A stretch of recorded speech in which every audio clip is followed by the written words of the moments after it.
Hey folks, so in this video, I want to do a final evaluation of the performance of the stack ADT that we just finished.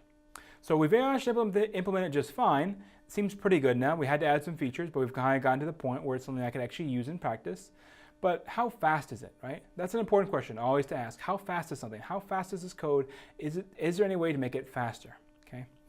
So I have my important bits over here, which are isEmpty, pop, push, and then push calls resize. So I got resize as well. So these are my functions here.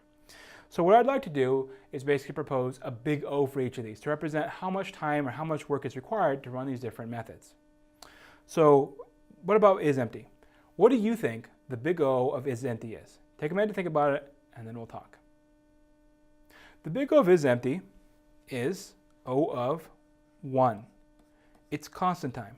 The reason why it's constant time is that there's just one thing to do. You're just checking to see is this equal to that, returning it. There's no loops, there's no function calls. Anytime you call isEmpty, you're doing the same amount of work, right? Constant time. So that's O of 1. All right, what about pop? What do you think the big O will be for the pop operation? So the pop operation. This pop operation will be big O of 1. A couple things to look at here. First of all is pop calls isEmpty. Normally when you do algorithm analysis, you need to be very alert to the fact that your methods could call other methods, which might be expensive. This here, though, I looked at isEmpty already. It's constant time, so I'm not going to worry about it. So I do a constant amount of work there, a constant amount of work down here, right? It's all constant time. So again, an example saying it's big O. If I'm always doing the same work, including the functions that I call, I'm going to be constant time. So everything looks good, right? This looks really good. I'm never going to be able to get faster than O of 1 for any of those operations, right? This is as good as it's going to get. So I'm in a good place. All right, so the last one here is push. So push code. What do you think the big O of push is going to be?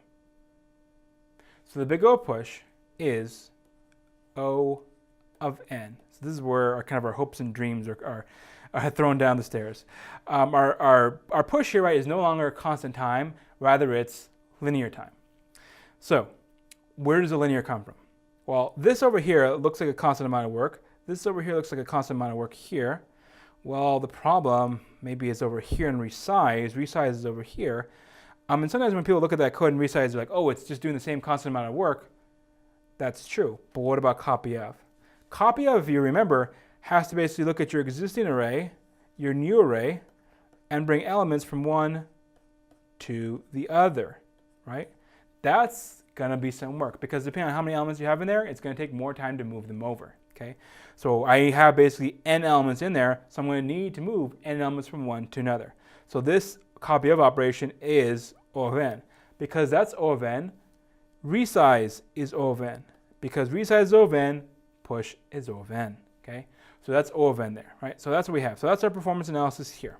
So we have O of 1 for the first two, O of n for push. That's where we stand. What do we do now? Well, we ask the following question. Is there any way I can get better performance for push? It's the only thing dragging me down. Can I get better? The answer, of course, is yes. And the answer, of course, is yes. And the next set of videos will introduce the concept of a linked list and use it for implementing push in constant time. So I'll see you guys in that video.